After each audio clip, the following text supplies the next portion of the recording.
Hello friends, today is the 12th day of 8 am 18 days Bhagavad Gita reading spree. We are reading chapter 12 today, which is the final chapter on Bhakti Yoga.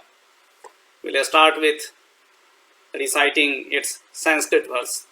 अथ द्वादशो अध्यायः अर्जुना उवाच एवं सततयुक्ता ये भक्तास्त्वां पर्युपास्ते ये चाप्य अक्षरं व्यक्तं तेषां के योगवित्तमा. श्री भगवान उवाच मय्यावेश्य मनो ये मां नित्ययुक्ता उपासते श्रद्धया पर्योपेतास्ते मे युक्ततमा मता.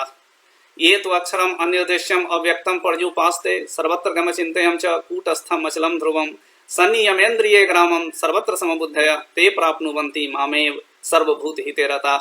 क्लेश्यो अधिकतरस्तेषां व्यक्तासक्तचेतसाम् अव्यक्ता हि गतिर्दुःखं देहबद्धिर्वाप्यते.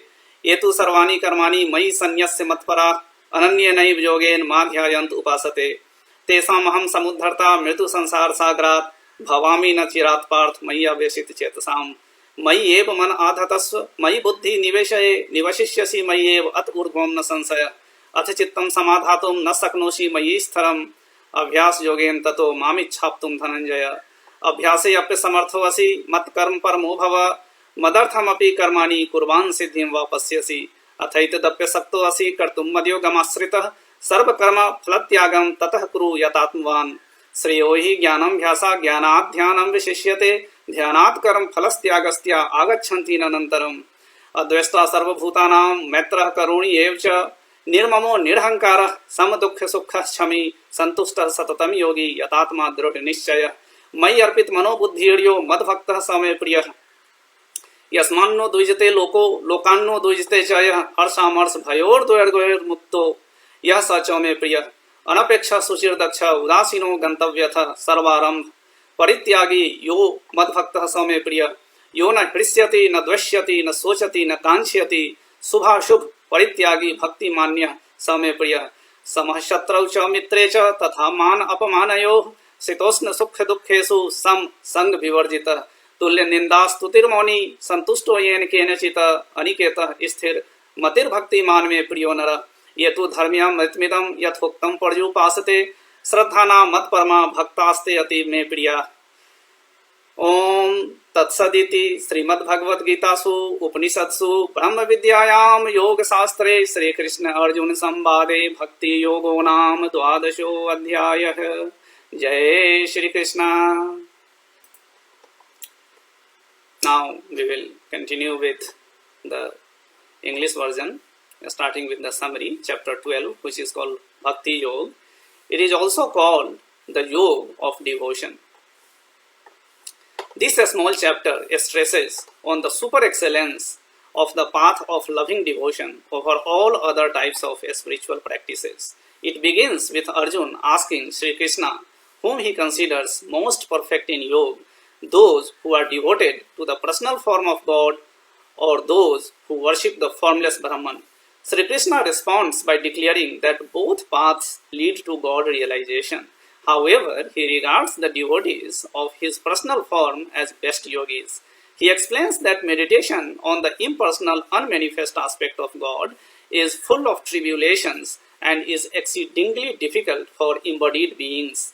But devotees of the personal form, with their consciousness merged in him and all their actions dedicated to him, are swiftly delivered from the cycle of life and death. Sri Krishna thus asks Arjuna to surrender his intellect to him and fix his mind in exclusive loving devotion on him alone. However, such love is often not forthcoming in the struggling soul.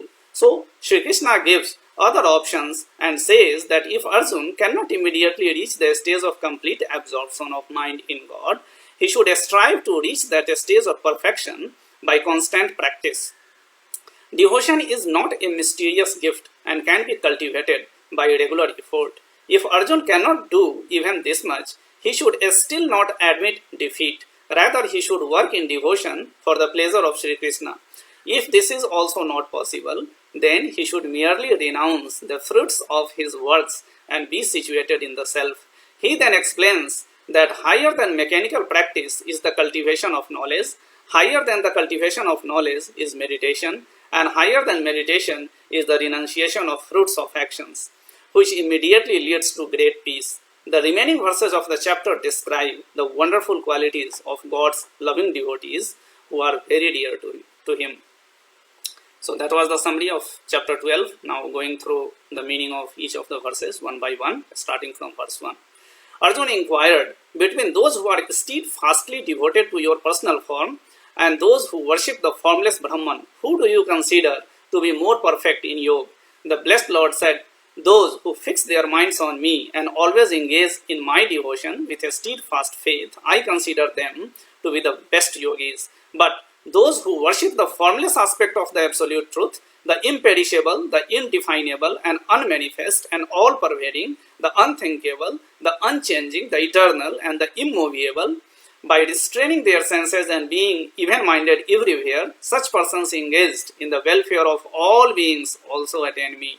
For those whose minds are attached to the unmanifest, the path of realization is full of tribulations. Worship of the unmanifest is exceedingly difficult for embodied beings. But those who dedicate all their actions to me, regarding me as the supreme goal, worshipping me and meditating on me with exclusive devotion, O Parth, I swiftly deliver them from the ocean of birth and death, for their consciousness is united with me. Fix your mind on me alone and surrender your intellect to me.